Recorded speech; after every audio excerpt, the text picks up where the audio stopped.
Hello and welcome to SweetSpotDFS. This is a lineup construction video for the 2020 WGC FedEx St. Jude Invitational. A lot of words in that title. It is a WGC event, so it's a no-cut event. You probably already heard this throughout a lot of the other videos. If I'm the only person you're listening to, awesome. I appreciate it. But I'm assuming you've seen you're watching other videos if you've made it this way. In the past for these videos, I kind of talked too much about process and not enough about lineup construction. So we're going to change it a little bit and we'll get more into lineup construction. Let me go ahead and bring up the spreadsheet. Actually, before we get into this, I like to do this in all my videos. Remind you that you can watch it in a faster speed. If you're on desktop, go ahead, drag your mouse over the screen. You're going to find a gear icon right down here. Drill down on that. You'll find playback speed. I prefer 1.5, but if you were to choose 2 times, you'll cut the video in half. And I'm sure you'll be able to listen and pick up and follow through. No problem. On mobile, top right-hand corner, you'll see 3 dots and make a vertical line. Drill down on that. You'll find playback speed there. I'll also have timestamps in the description, so you can get to any part of the video you like. Here's what we're going to go over. I do have my notes page up, which houses the bucket system. If you've been here before, you know what that is. I'm not going to talk about the bucket system other than what type of players we're trying to target. I will say this though. On the screen, you can see I have data populated from 2019 to 2013. That's what, these numbers up here represent. The WGC, this became a WGC event in 2019. So really 2018 to 2013, this was a full field event. It was a classic. So I believe there were 156 people that were in the field. Could be wrong, could be 130. I'm not going to make that check right now. I should have done it beforehand, but I don't think it's really that relevant, honestly.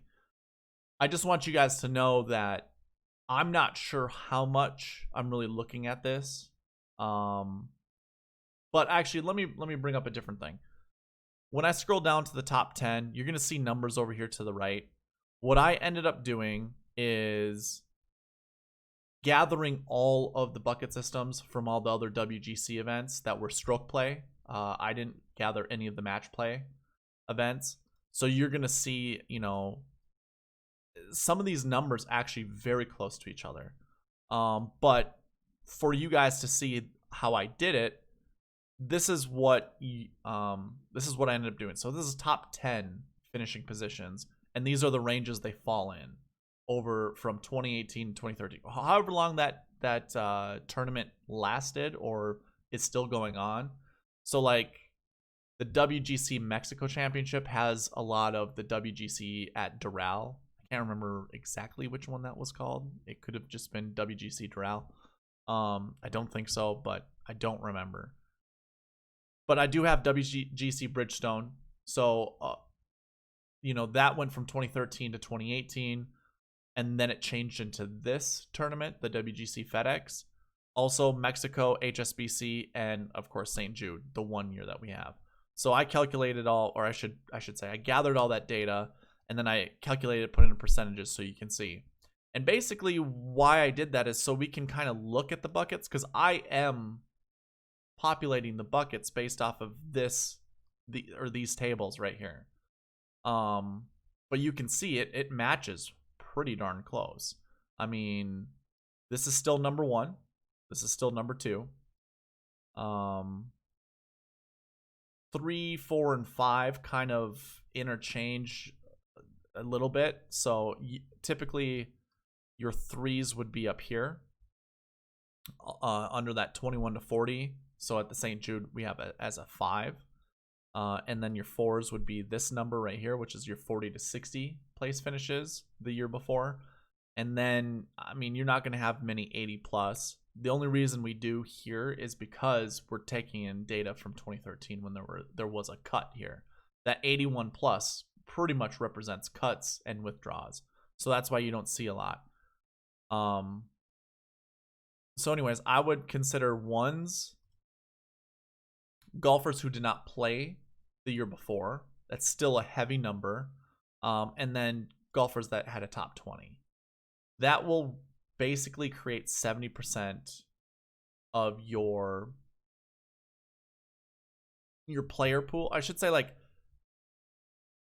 in your lineups, what should happen is if you have 6 positions available in your lineup, 70% of however many lineups you're creating should have a 1 or a 2, a last year 1 or a last year 2 in it.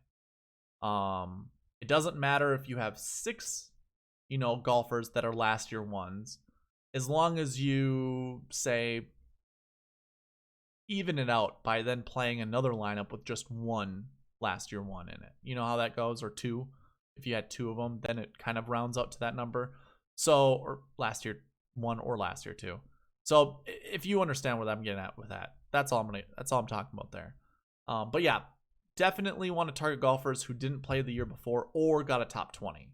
And then half of those 2 numbers, you'll get to the golfers who finish somewhere between 20 and 40. And then almost half of that, you're going to get golfers that finish 40 to 60. So there is a percentage, don't get me wrong, there's a percentage that fits in that. Grabbing golfers that would be, we're going to see on the FedEx St. Jude last year 4s. But we really kind of want to target last year 1s, last year 2s, and then go down to last year 5s. So that's something we kind of want to target. Again, that's just, this being a new GC event or WGC event, the data's a little skewed. Looking at last week results, or the last week bucket, a lot of that also applies. So we want to find golfers who did not play the week before. And this number for both tournaments, I mean, this is pretty universal for almost every tournament. A large majority of golfers inside the top 10 didn't play the week before. So I'm looking at golfers that fit that mold here. So almost 50%. I would actually grab 50% of last year 1s. The thing is, it's a little weird. And we'll go into that a little bit. Why I say it's a little weird is because obviously since the restart from COVID, a lot of these golfers are just playing week after week after week. I have no idea what that's actually going to represent. If this is a normal schedule, people are picking and choosing. And since this is a WGC event, a lot of your golfers that do well are your elite golfers who get to choose their schedule. They're probably not playing the week before. But if we were to look at the 2019 season, the tournament that preceded the FedEx St. Jude was the Open Championship, the British Open.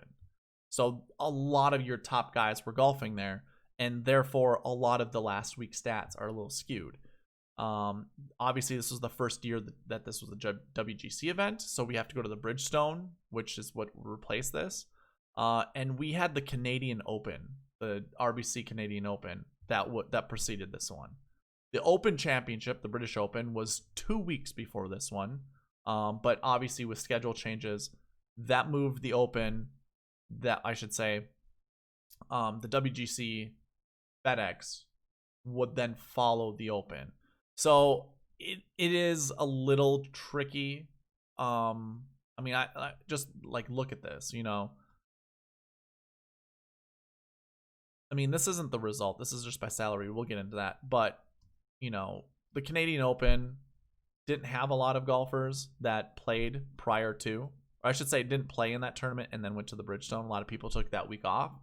So again, I wouldn't all I'm trying to get at with this is I'm really not trying to sell you on the bucket system right now because it's a little wonky.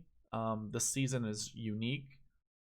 I prefer still golfers who didn't play the week before and the year before get a little bit of an advantage.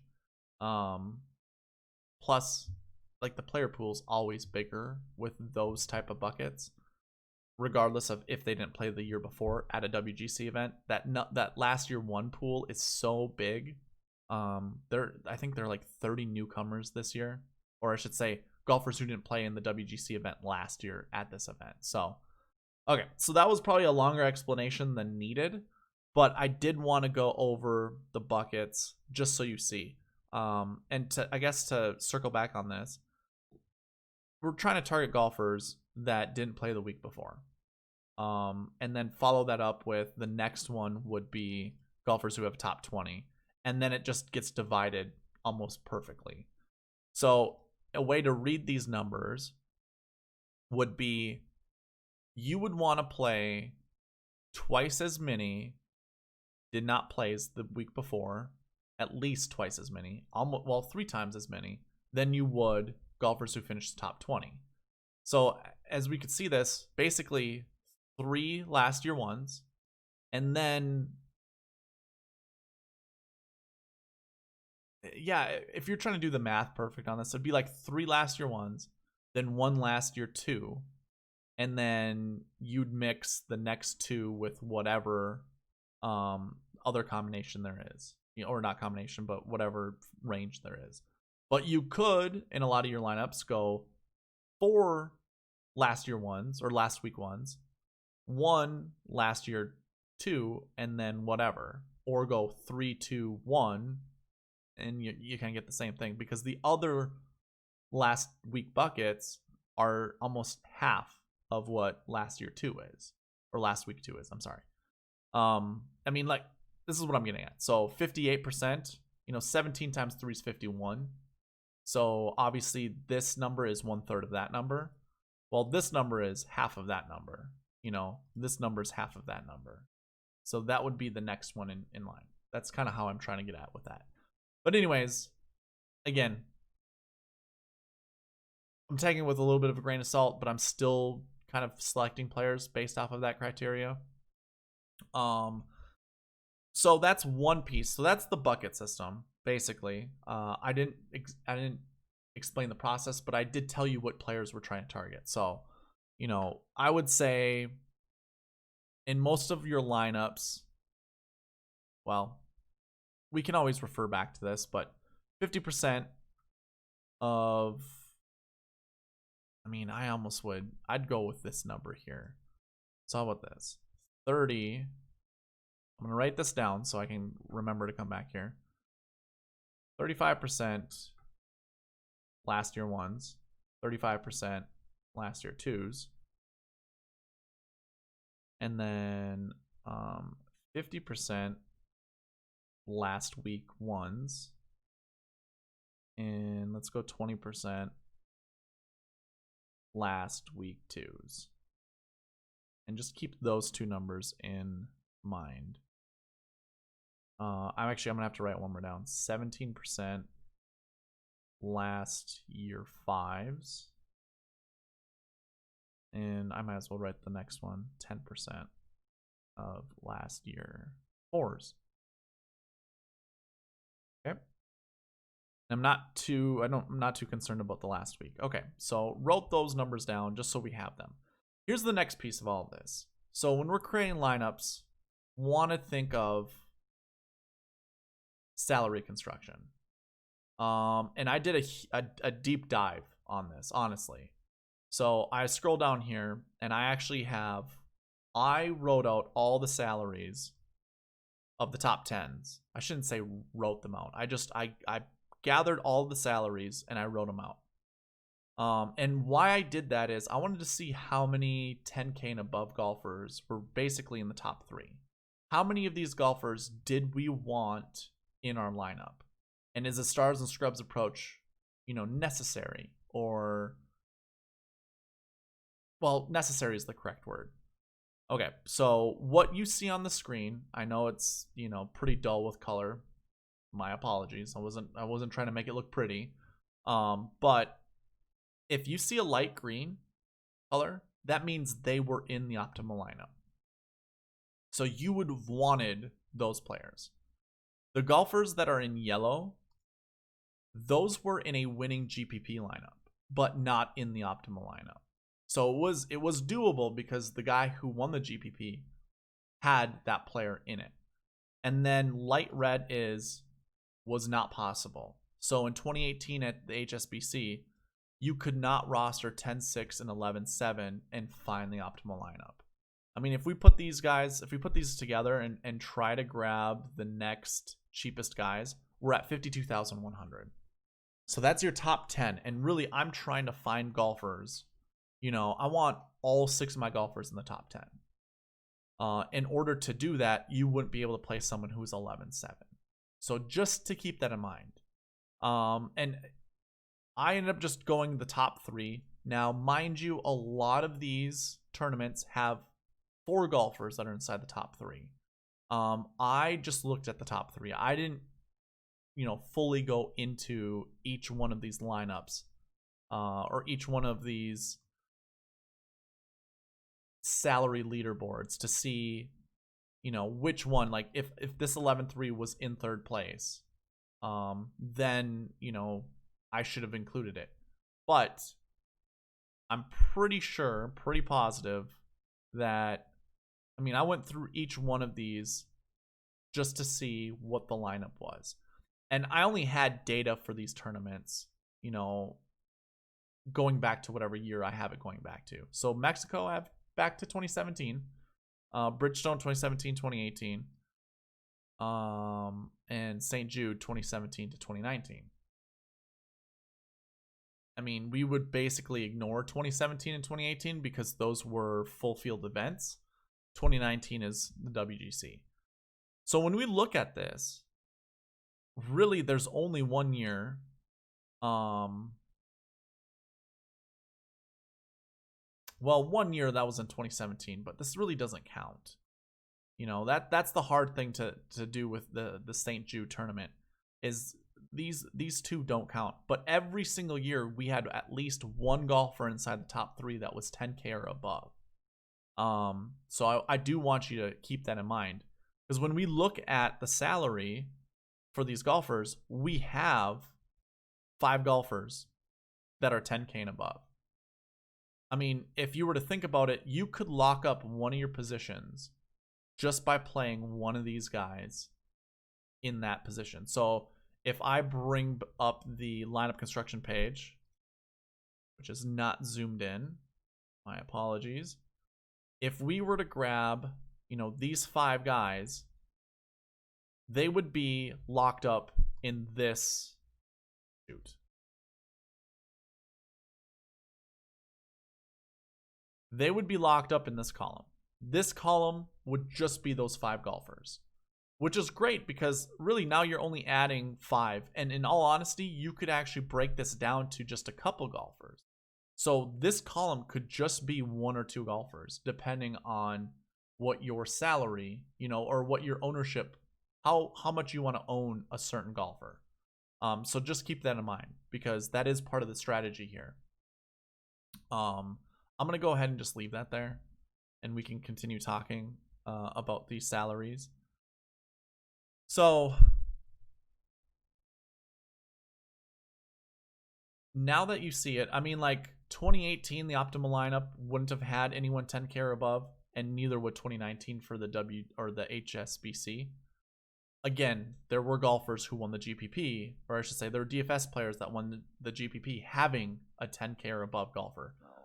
The other thing I want you guys to see is how expensive these golfers are. Most of these golfers are at the top of the salary leaderboard for that tournament. 11-7 is most likely going to be the most expensive golfer. 11-2, pretty darn close. 11-7, yes, obviously that didn't work out. 10-6, not so much, but 11-5 is right next to it. You could even consider this too, like 11-7. So we have a lot of the high price guys. Like, look at all of the numbers here. 2017 may be the only year that we don't see anyone $11,000 and above within the top 5. 11, 11, 11. So now we can almost even go further. We can even further explore. Like there's an 11.5 here. So all of the WGC Mexicos had an 11K guy and above, finished inside the top 5.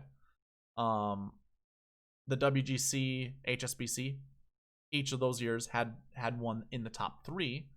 Bridgestone only had 1 of 2 years that had someone inside the top 3 or 5. And then last year at this tournament, we had two golfers inside the top 5, one of them winning it. So I'm going to go ahead and go through each of the tournaments so you guys can see. We'll start with the oldest one. I'm just going to go, actually, I'm going to start with the Bridgestone. So when we look at 2018, I have this sorted by salary. Now, I started doing this in 2017, so I really only have salaries going back to 2017. But when we look at 2017, DJ was your top salary guy at 11.7. So he finished inside the top 3. And again, if we went to the notes, and we're looking at the Bridgestone, this was the only year an 11K guy and above did not finish within the top 3 or 5. But 10.2, do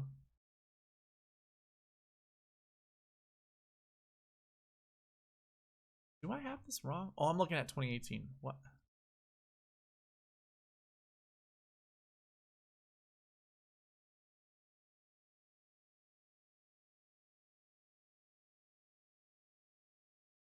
I'm pretty sure I didn't grab this wrong. Oh, okay, sorry. My bad. My apologies. DJ was in the optimal lineup. The optimal lineup was 50,000. So your winner was JT, but DJ was 3rd. So your top salary guy was in the optimal lineup. He wasn't in the lineup for the $5 GPP winning lineup. That would be the guys highlighted in blue. So it started at 9,800 and then was kind of a balanced lineup. It was 98, 89, 88.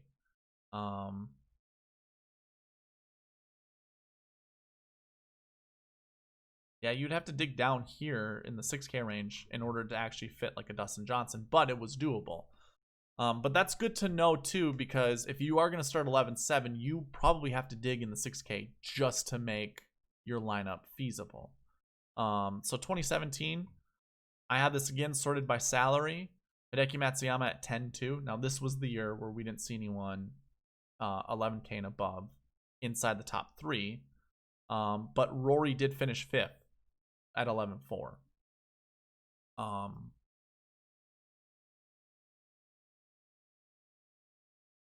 So the winning lineup actually had two golfers that were 10K, Hideki Matsuyama, Ricky Fowler, but that wasn't in the optimal lineup. So, oh,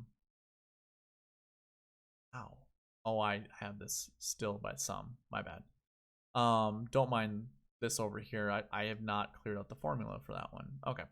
But anyways, one guy that was 10K and above. So keep that in mind. And we had a total of 6 golfers that were 10K and above. Unlike this year, we only have 5. But here's the Bridgestone. So I will go to the HSBC now and look at 2019. 2019 had Justin Rose top 3. Now he was not in the optimal lineup. If you were to include him, you wouldn't have been able to get anyone else inside the top 10 on your lineup, because having 11.2, 8.1, I mean, it would be so much more beneficial to have 8.1, 9.9 and then go down. But Justin Rose would definitely hurt you there. But if I were to go ahead, sort this out, you can see the top of the salary board here. Really nobody. This time it was really nobody above 10K that you wanted on your lineup. Tony Finau at 9.9 was good. That was part of the optimal lineup. But I mean, okay, so if we went here 11.2, 8.1, so now we have $30,000 to work with for our last 4 players. So we could probably do like a Putnam, a Kiradek, Egan. Yeah, so that's 40,700. Cantlay. Okay, so we could do that. That's totally feasible. So, I don't know why I said what I said in the beginning of this, but yeah, if you were to include Justin Rose, you'd be able to do it. Okay, so going to 2018, again, we have this sorted by salary, and your top guy, 11.7, was 2nd. And is this really by salary? Oh, you know what? I didn't have this one fully populated. Some of this data is hard to find.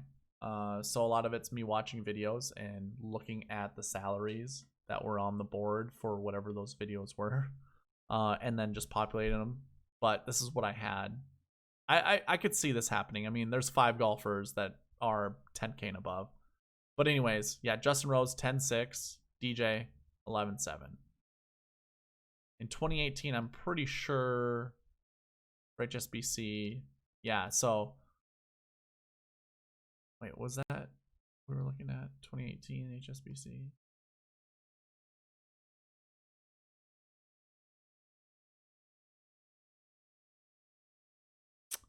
I have this, those are the wrong years that I have. So 2020, 2019. Oh, no, we're right here. I'm sorry. So 11-7, it wouldn't have been. You wouldn't have included that in your lineup. But it was still up there. And I don't have optimal lineup or the winning GPP lineup. But anyways, again, as we look at this, we do want to target golfers above the 10K threshold. So WGC Mexico, let's go through this a little bit faster. I don't need to sit here and, fully explain it. We had 5 golfers above 10K. 1 golfer was in the optimal lineup, as well as the $10 GPP winning lineup. Next one under that was 9K. And we had 1 6K golfer. So we had to go down there to grab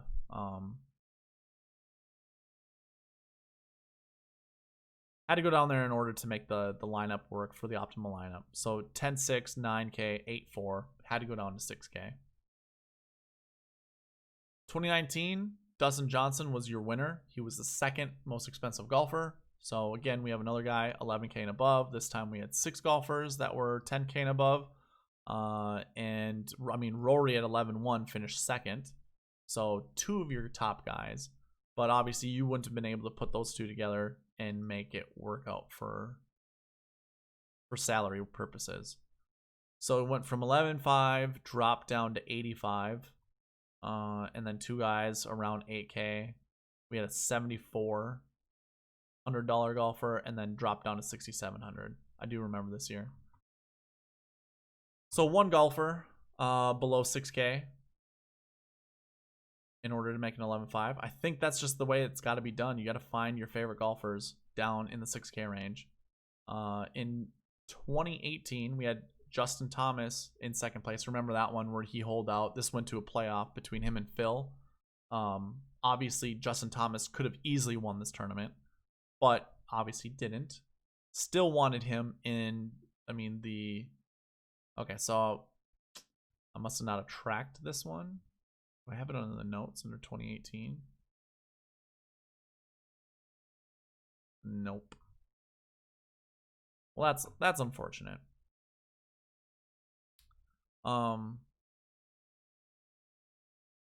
Yeah, and I wouldn't even look at the optimal lineup because I know that doesn't go by DraftKings points. That just goes by placement. But anyways, you could have put 11.5, 9.3 together. If you were to do that, you would have to come down to 6,600 and also include someone at 77. Or, 7,000. So keep that in mind. Do you have anything? Yep, I do have some for 2017. The most expensive player won the tournament. That was Dustin Johnson. Don't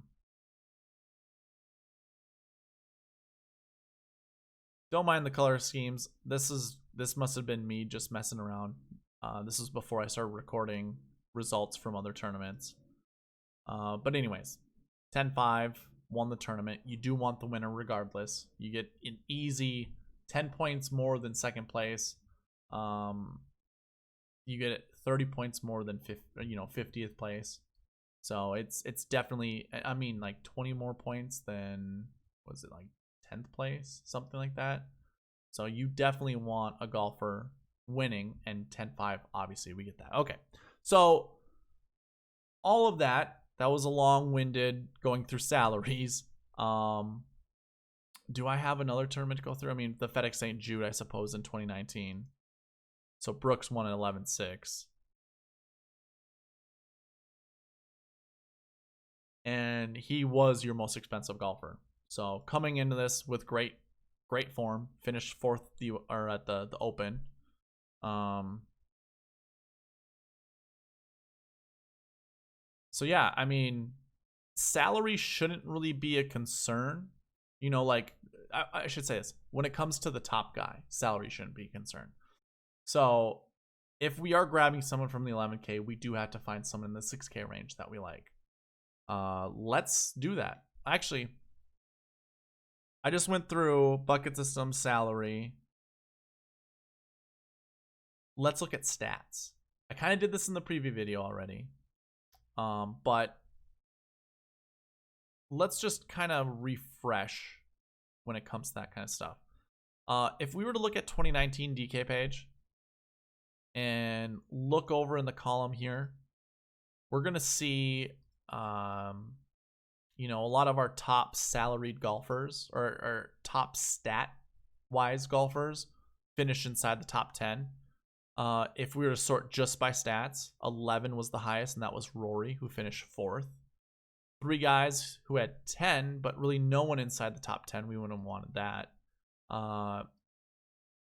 4 guys that had, you know, 9 top 20 stats, one of them winning. 2 that had 8, with a guy getting 2nd. So really, you had a 2nd place, a 1st place, and a 4th place with golfers that had top 20 stats of 8 and above. And again, that just means they were top 20 in 8 stat categories. But it's like you have 3, you have 4, or I mean 3rd, 4th, 2nd, 1st, 4th, all up here. Obviously, you can see a lot of these golfers didn't make the optimal lineup, or even the whatever GPP lineup this is. But first at 11,600 and Webb at 82,000 or 8,200, sorry. Like we have to take that into account. So one of the biggest tells for me is I basically just added a little tick mark. Well, obviously a 1 if they were top 20 in a stat. I already validated this in the preview video, so you can go back and look at that. But the one thing that I do want to show is if I were to highlight 1st and 2nd and 3rd, what is one of the most common stats? Like, what are the most common stats you see match with each other? It would be the 2019. I don't know why that did that. Is that going to do that every single time? Yeah, okay. Anyways, it's going to be the 2019 Bermuda. We're just going to go with it. So 2019 Bermuda. Actually, you know what? This is how we're going to do this.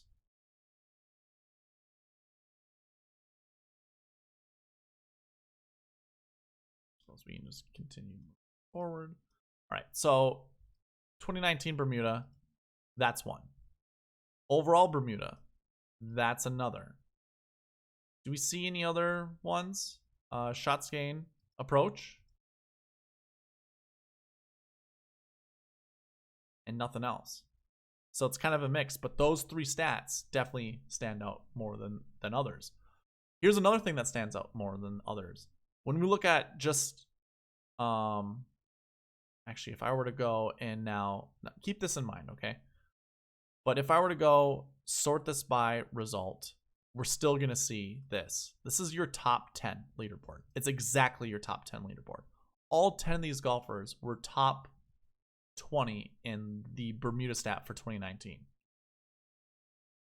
Also, of those 10 golfers, only 3 of them were not top 20 in overall Bermuda, meaning 7 golfers you could have chosen to put in your lineup. Now, 5 of those golfers, so like if we look at Poulter coming over here, Fitzpatrick, unfortunately, was one of the golfers that did not have overall Bermuda. But you can see kind of in the right here, the light blue was the GPP winning lineup. Only one of those golfers did not have, top overall Bermuda, but he did have top 2019 Bermuda. So we have to keep that in mind. And then the rest of the stats are just all over the place. Like you've got 5, top 20 in recent form, 4 with course history. Obviously, this was a WGC event the first time last year, meaning more people want to come and play this. So it's not it wasn't a typical stop for most people. Tee to green, off the tee, like both of those only have 5 stats each. 5 golfers in, well, I suppose off the tee had 6. So that is a stat you want to consider. Around the green, not so much. Strokes gained putting, we had 6. So you have 6 there. You have 6 off the tee.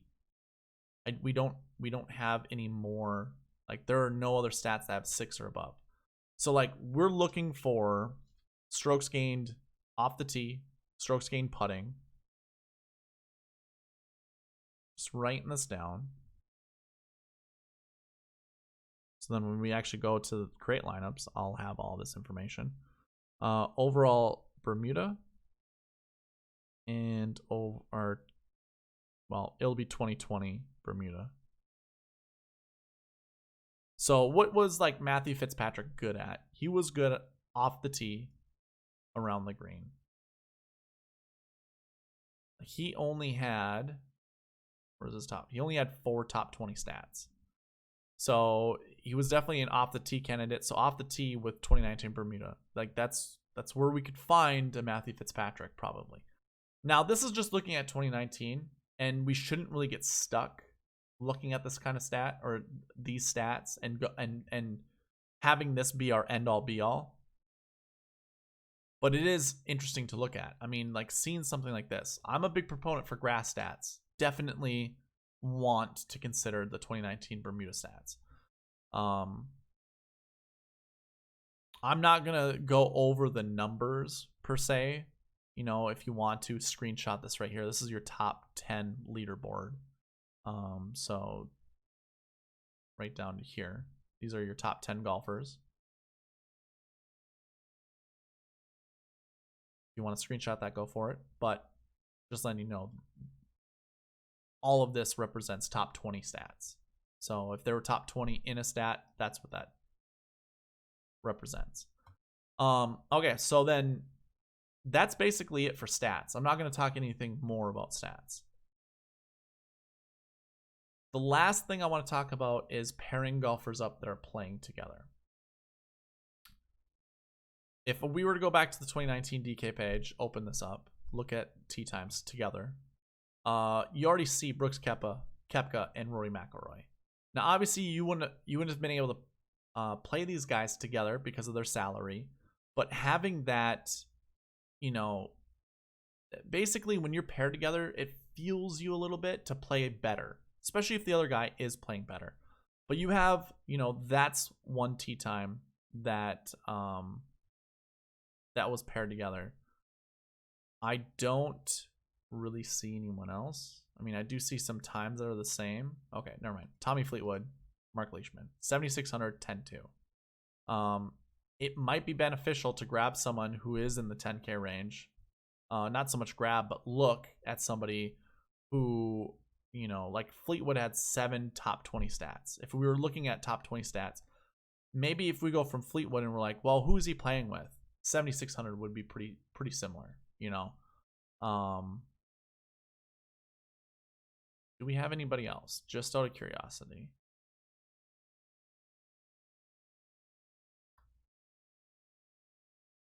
I suppose 1248. This is a little too far down. We kind of want to look at someone like who's in the optimal lineup. So 1237, 1142. At 1237, 1237, but opposite tees. So obviously they didn't play together. So either way, in the top 5, you had 4 golfers. You had 4 out of 6 golfers inside the top 5 who had some kind of pairing with each other.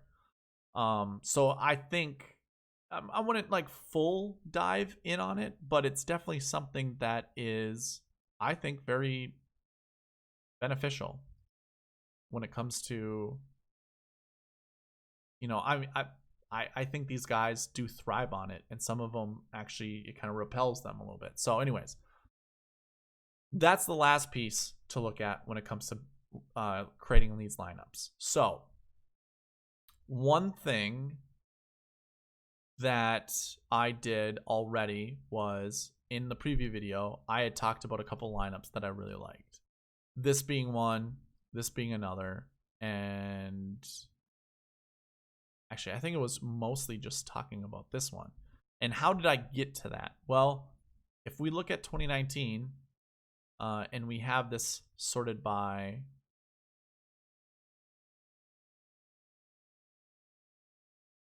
(2019) Bermuda.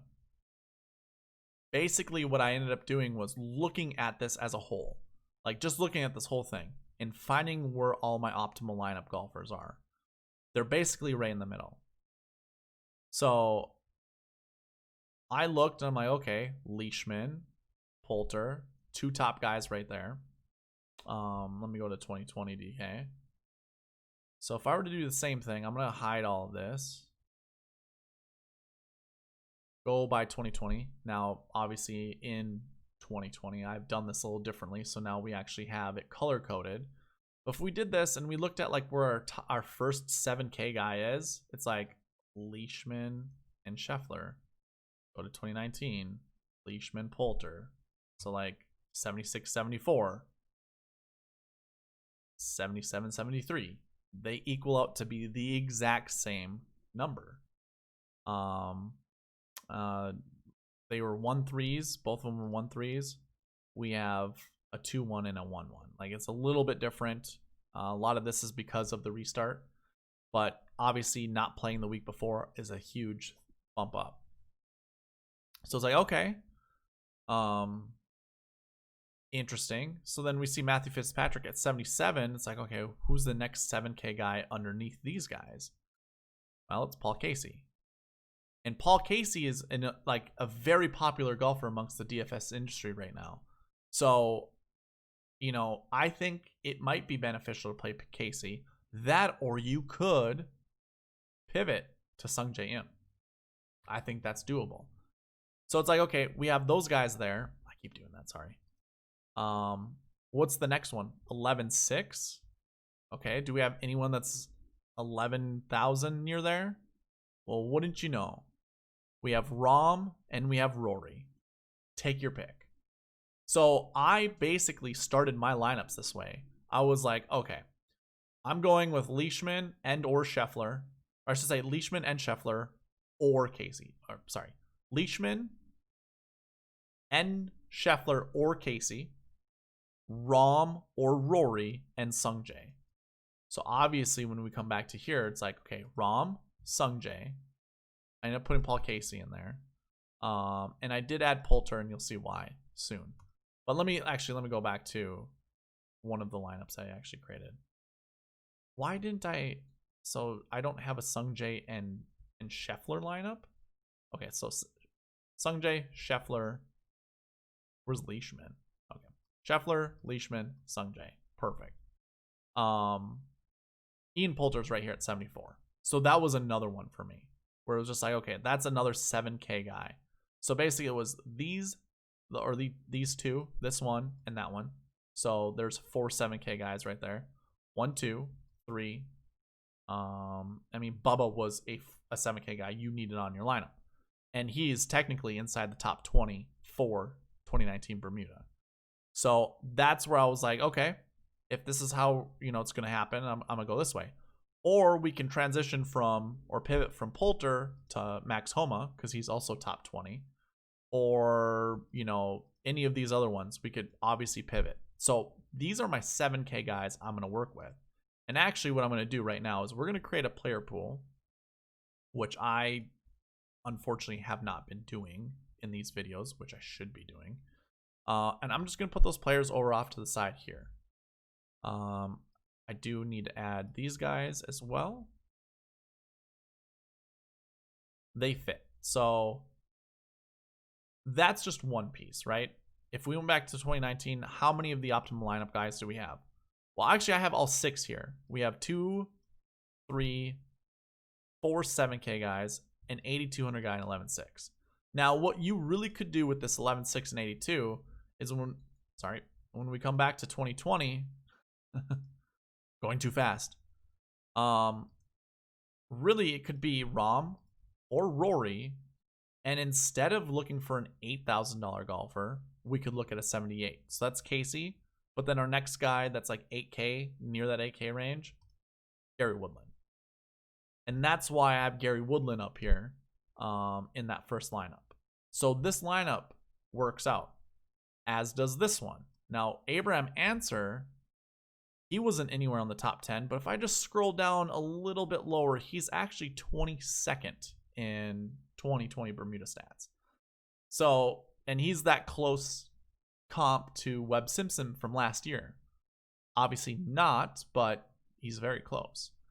Now, what we could do is come here and look at, well, we wanted what, 6 off the tee stats? Is that what it was? Well, what was the other main stat we were looking at? Was it off the tee? Well, Poulter and Leishman don't make that. Fitzpatrick does. Koepka does. Simpson does not. Okay, so, and what else can we grab? Can we go approach? Fitzpatrick is not an approach. Leishman is.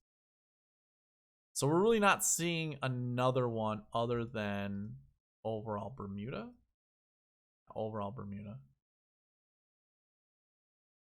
So let's go ahead and look at overall Bermuda.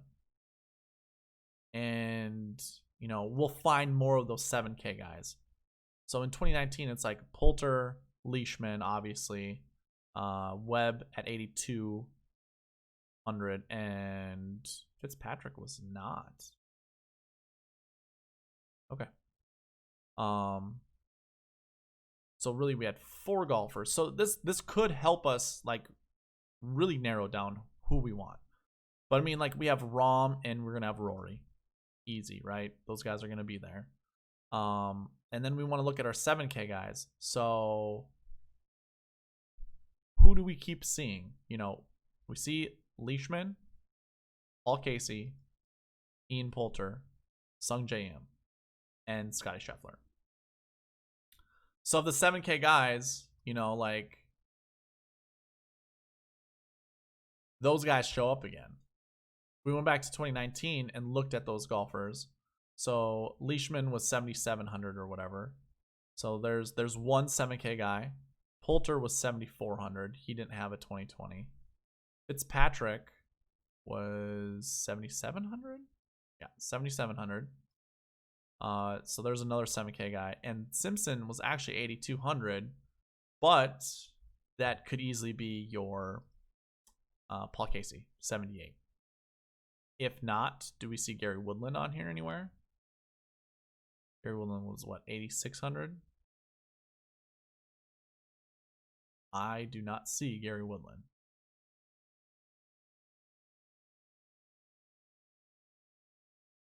So really, Paul Casey could be our Webb Simpson of last year. Leishman could be our Fitzpatrick of last year. And Poulter could be our Poulter from last year. Same price point. If not, obviously Sung Jae could fit that role. And if not, so could Scheffler. So these guys are pretty interchangeable. Do we have them together? So let's see here. Poulter, M, Leishman, Scheffler. Do I have Paul Casey there? And Paul Casey. So they're already in our player pool. And we'll interject or we'll interchange with those. Okay, so let's hide this. Actually, what I'm going to do is sort by result. So we have 5 golfers that were in the winning lineup, the GPP lineup. They had to come down to Matthew Wolff at 75. Matthew Wolff did not have enough stats at 7,500. Could we find a comparison? So coming down to 75, do we see zeros at all for stats? Ricky Fowler, 83. Willett at 71. It's doable. You know, I do like Willett. We could go ahead and put Willett there. He's unfortunately not in the same boat as Matthew Wolff, in that he's not a rookie. You know, that's why Matthew Wolff didn't have enough stats last year, because he just came on the scene. So 2019, where was Matthew Wolf again? Right down here. He had not yet won. Was this tournament before? It was before the 3M Open. Is that correct? He wouldn't have been here if it wasn't for the 3M Open win, right?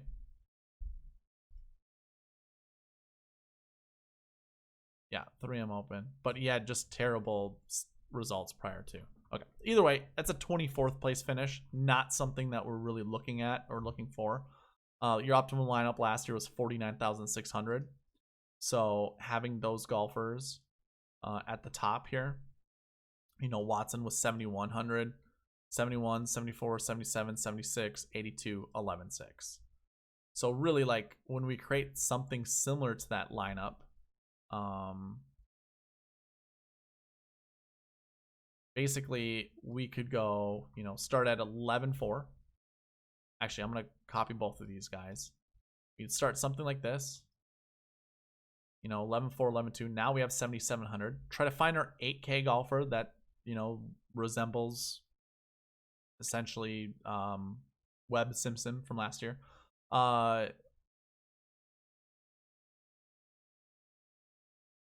So Brooks was 11.6. We don't have anyone that's high. So really we could jump up, you know, 84 to 86, or our 7K golfers could go up too, or maybe we just don't go by that. Maybe everything drops a little bit. So maybe, you know, 82 does drop to 78. So we go with someone like Paul Casey. So really anyone in this range is pretty much live when it comes to creating lineups like what I was describing.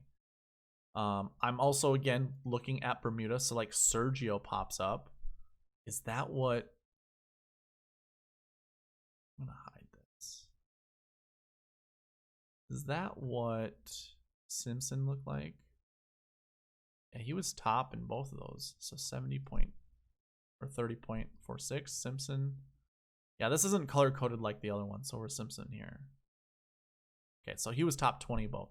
So hey, could be Sergio. Why don't we do that? Why don't we add Sergio to our list? So obviously the like these dark colors mean top 20. Like there's Leishman, Sungjae. Yeah, why not add Sergio to the player pool? So we have Sergio here. We could also just go with Paul Casey. So like, you know, we'll do something like that. Actually, let's change them up since one is more expensive than the other. So now we're stuck at 7,700 each. Sure, Leishman works for both of them, right? I am going to add Sungjae to both of them, just because. And then I'm going to go back down a little bit to another 7K golfer. We could find someone like a Fitzpatrick here. That would be kind of like Homa. Fitzpatrick last year only had one top 20 stat. Like his overall Bermuda was not good, but his 2019 was. So we could do something like this. Is that matches up with Max Homa, like almost perfectly. So you do something like that. Leaves us with 8,400, but we don't have to really think about 8,400. Why don't we just stick with what we know? So last year we had what? I'm sorry. Open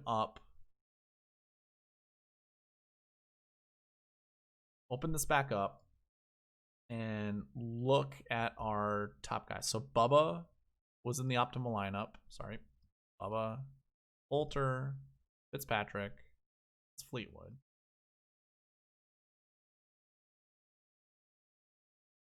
Oh boy. A Leishman up to Koepka. So as we're looking at this, like Bermuda, all the way here, all of them had top 20 in Bermuda, but 2 of them did not have overall. So we could do something like that. All we have to do is kind of look right here and try to find a dark green, like right here, Woodland. Do we have enough? Nope, 8,400. Darn. I I mean, we could drop one of these guys a little bit lower and grab someone else. Like, we could drop from Leishman to Poulter, or we could drop from Casey to Poulter and grab Gary. Let's do that in an alternate.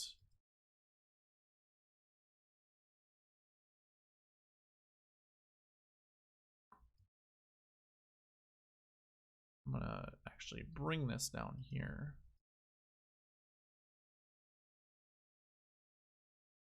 So we're gonna do this again. I do like Sungjae still. I might go 100% on Sungjae. I might just go with it. And then what did we say? We went from Casey and Sergio, I guess, down to someone else, right? We still stayed with Leishman. Still stayed with Homa. A little bit price difference here. And then what? We went with Poulter. That's what it was. So you do something like that. Obviously, we could put Poulter here as well. Leave ourselves with 1,000, which isn't terrible. We could also put Scheffler in there. You know, $1,100. Like, I really like those lineups. They also offer me, you know, kind of a wide range of the color spectrum. I could mix and match. This might just be my player pool right here. I might not even, you know, go with anyone else. I'm gonna put Answer there because I do like Abraham Answer. I think that's a good play. I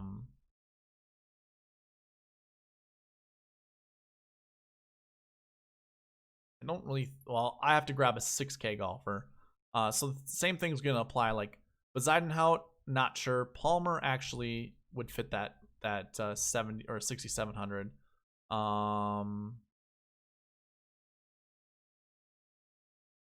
And then we don't have anyone else that fits that mold. That's here at 6K. Not saying we have to, you know, go by those stats, but I suppose if we were to, you know, kind of go by another stat, what I would do is look at like off the tee. Go off the tee, and then the other thing was putting, or was it approach? I think it was like putting or approach.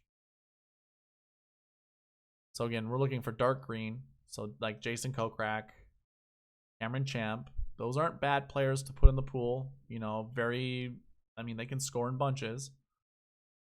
The rest of them, I guess I could just say whatever. Don't need to play any of them. Especially when I'm not seeing good Bermuda stats like from Cameron Smith or Keegan Bradley. You know, and I do want to stick to my ones and my twos. Phil Mickelson, 6,600. That's interesting. Super interesting. We do have to find a 6K golfer. I do like Phil. I like Eric Van Rooyen too. Looks like 2 Bermuda events. That's it for that. That's okay. I'm okay with that. I can put him here. So now the player pool is 14, but prior to really adding those golfers, it would have been 11. I do like Louis as well, so I'm going to add Louis to the player pool, and that's probably it.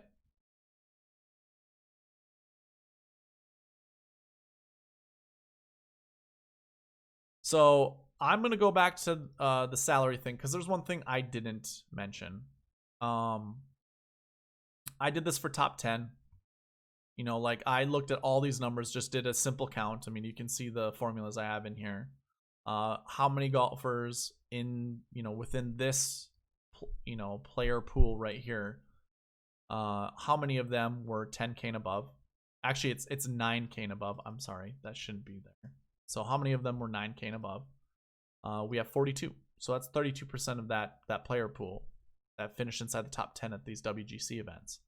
How many were between 7K and 9K? 50%. When you create your lineups, you could also kind of go by this logic. You know, if you were to do this, you could literally do 3 golfers between 7 and 9K, just right off the hop. And then grab 2, 9K and above, and grab 1 below 7K. And just continue motoring. You would find your average, you know, this would be your average. You would get to your averages that way. You obviously don't have to. Now, the average salary for the winner was $10,300. I guarantee if you do 10,300, it's going to be hard to grab a $10,000 golfer and a 9K golfer, fit them in your lineup, then put 3 of these guys together, 3 7 to 9K golfers, unless they're way at the bottom. Well, let's try it, right? We're in the lineup construction video. Let's go for it. So 10-3 and above. How about this? We'll grab someone like Justin Thomas, put him right here. And then someone that's 9K and above. I really like Colin Morikawa, so we'll throw him there. And then we can grab 3 guys from 7K and or 7 to 9K. Why don't we go with someone like Abraham Answer?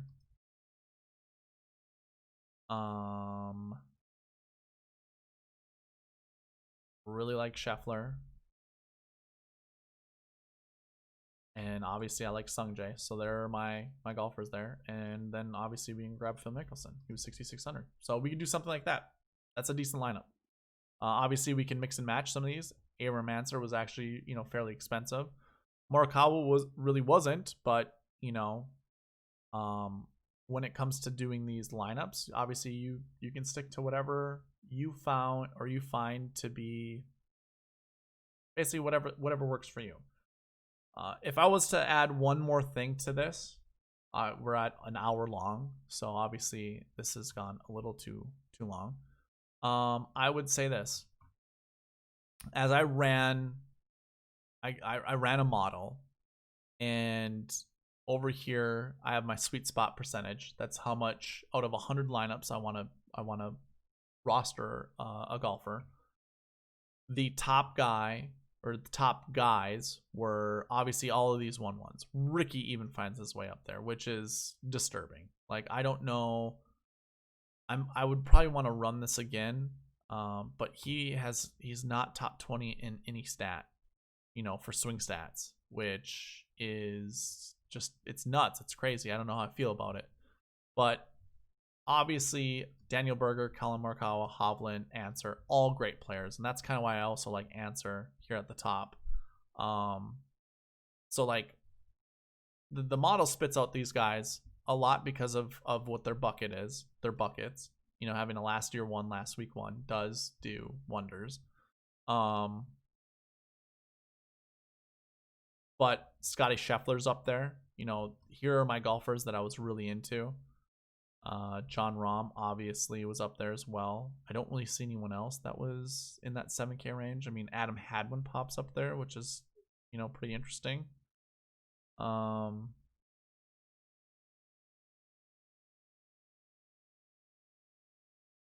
Here's Mark Leishman and Poulter.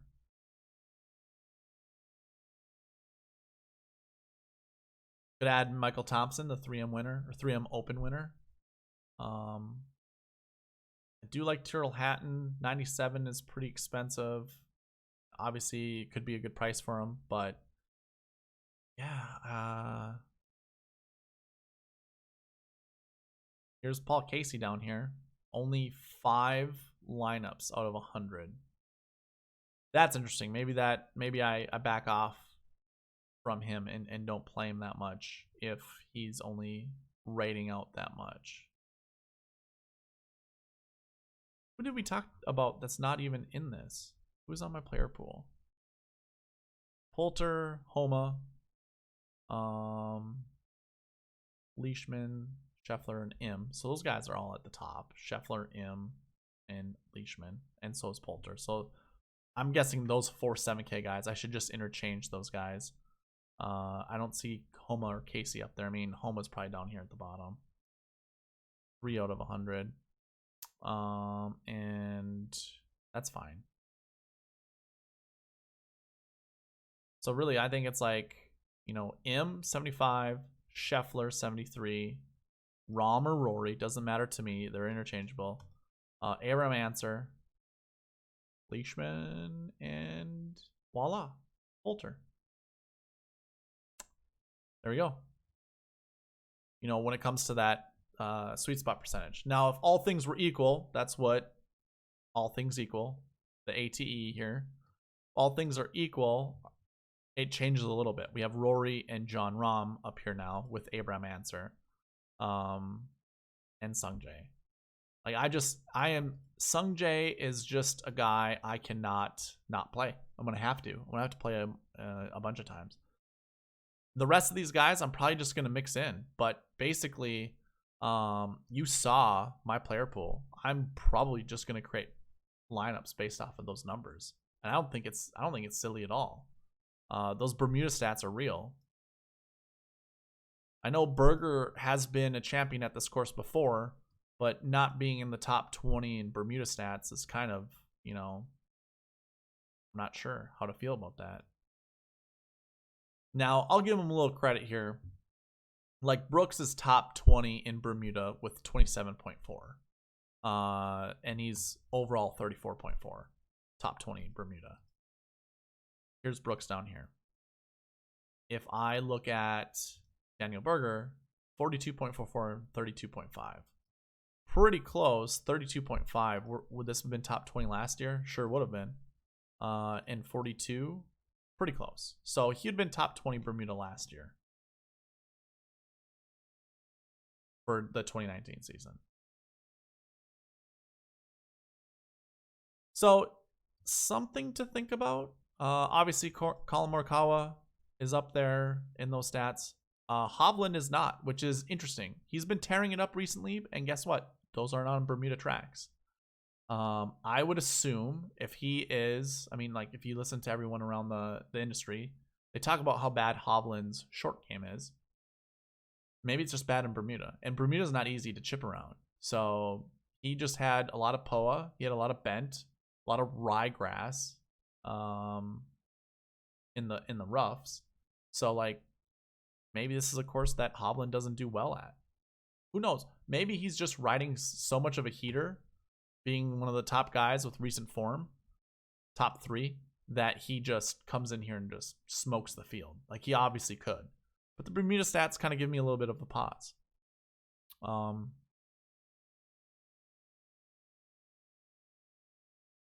anyways, I don't... You really can't go wrong with a lot of these golfers here. Top 20 Bermuda. DJ shows up there. That's interesting. Maybe you get back on DJ. He's top 20 in 2020 Bermuda and overall Bermuda. Like, a lot of these golfers, to me, are in play. DJ, Leishman, Scheffler, Casey, Rahm, Im, Bezuidenhout, McIlroy, Poulter, Morikawa. All of them they're doable playing. I don't know. Maybe this week is easy with lineups.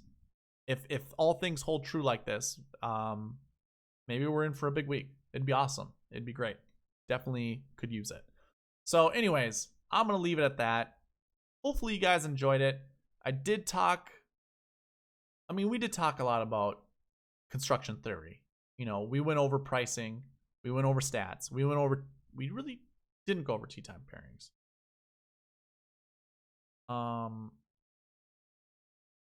Let's brush up on that really quick. I have this highlighted here. So when we see groups, that means there were 2 of them that had good Bermuda stats. Pretty sure. That are good sweet spots. It was sweet spots stats. So 11, 12. So anyone that was over 10, I just highlighted. So we have Horschel, Thompson, Sung King. Don't really care about that one. Answer, Berger, Fleetwood. I do like that one quite a bit. Sergio, Casey, and Xander. Love that group. Cantlay, Im, Kuchar. Like that group as well. Really like Im in there. DeChambeau, Rahm, and Ricky. That's interesting. I like Rahm.